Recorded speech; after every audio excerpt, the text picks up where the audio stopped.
Okufuna obuganzi mu bantu kintu kinene nnyo, wabula ng'olina okukikolerera ennyo. Okikolerera otya? Kiva ku ngeri gye weyisaamu mu bantu abo, kiva ku bigambo by'oyogera eri abantu abo, nabo ne basobola okukwagala oba obutakwagala. Okwagalibwa nno nze ngamba oludda kitone kiva eri Katonda, kubanga osobola okukola gwe byolowooza nti birungi naye mwana wattu nga tebinyumira abantu. Kyokka ate okwesiba ku bantu ne bw'ono beesibako emirundi n'emirundi nga tebakwagale, bayinza obutakwagala. Naye kino tukijjawa. Robert Kyagulanyi Ssentamu bwe yali ayingira ebyobufuzi yali musajja muyimbi, omuzannyi w'emizannyo ne firimu, ng'era abantu gye basinga omutegeerera. Nga naye bw'ategeka ekivvulu ajjuza mwana wattu, kubanga ensengeka ye ey'ebigambo mu nnyimba ze yayimbanga ennyimba eziyigiriza, ng'omuntu wa wansi bw'atuula alaba zimukwatako, ng'ayogera ku nsi ye, ng'ayogera ku bintu ebiruma Munnayuganda, nga wamma lwaki gwe togende ku kivvulu kye n'owulira ku muyimbi wo akunyumira ng'oyo. Bwe yayingira ebyobufuzi kitegeeza nti yasala busazi. Abantu bonna be yalina mu music abamugobereranga ne mu firimu ze yazannyanga bonna bamuwagira ajje mu byobufuzi, nti olwa luli abadde ayimbako biyimbe naye kati kazze abikwateko n'engalo ze, lwaki tetuumugoberere?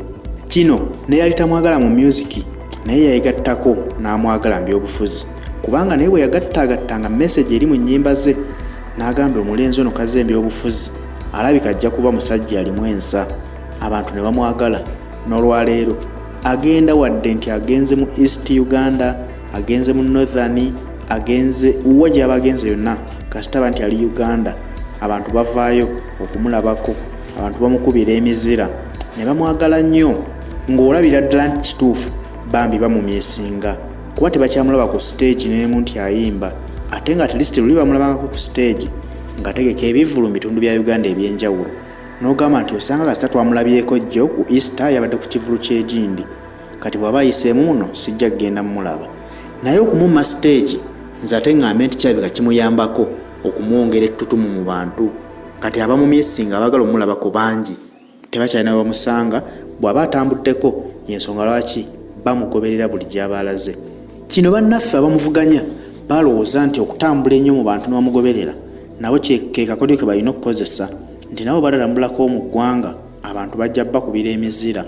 Twakirabyeko olunaku olw'eggulo, musajja mukulu mutabani wa Museveni nti naye ayagala kwesimbawo ku bukulembeze bwa ggwanga.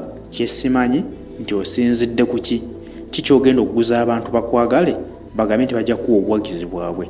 Bwe yagenzeeko mu Northern Uganda abantu bamulagiddeko bwereere nti ne bw'onojja ffe tetulina budde bwo, tuli ku mirimu gyaffe, kubanga yayiseeko mu kibuga n'agenda ng'awuubako mbw'awuubira ku bantu beesaalabyewo, oba yabadde awuubira bibaati oba yadde awuubira billboards ebiri ku luguudo, sikitegererako ddala, kubanga omanyi okuyita mu kibuga ne obulamu wadde n'omulema akuwuubirako, oba tugambe nti abantu tebamumanyi?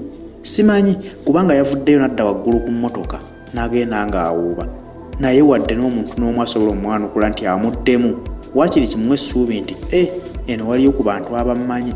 Kati oba enteekateeka y'enfu nga babbalamu abamuteekateekera be balemye okusobola okumobilizinga abantu, sikitegeera.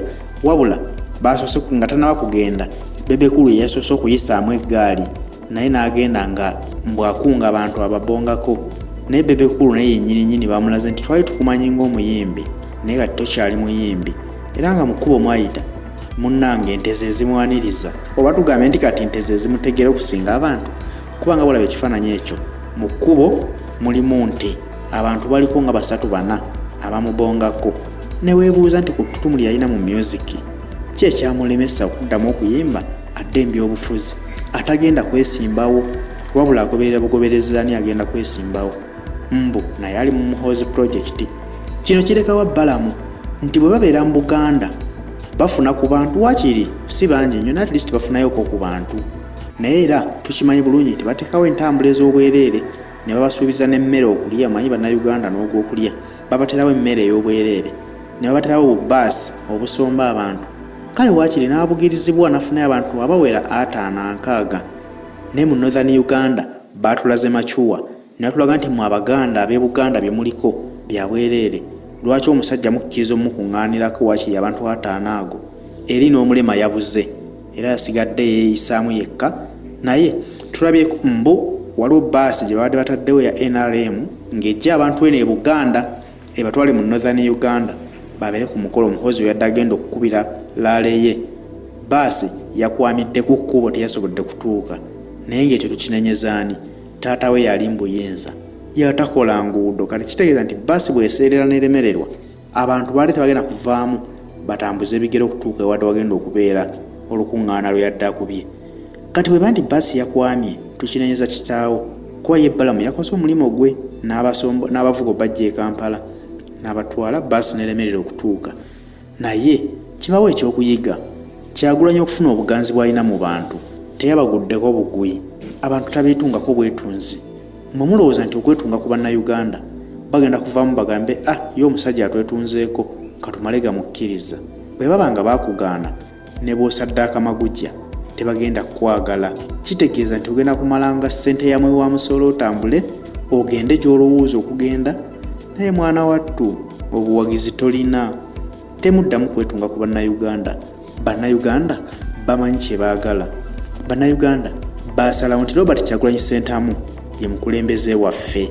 Olaba ate amegga kitaawo nti ate gwe omwana obwana gwe batamanyi na kumanya.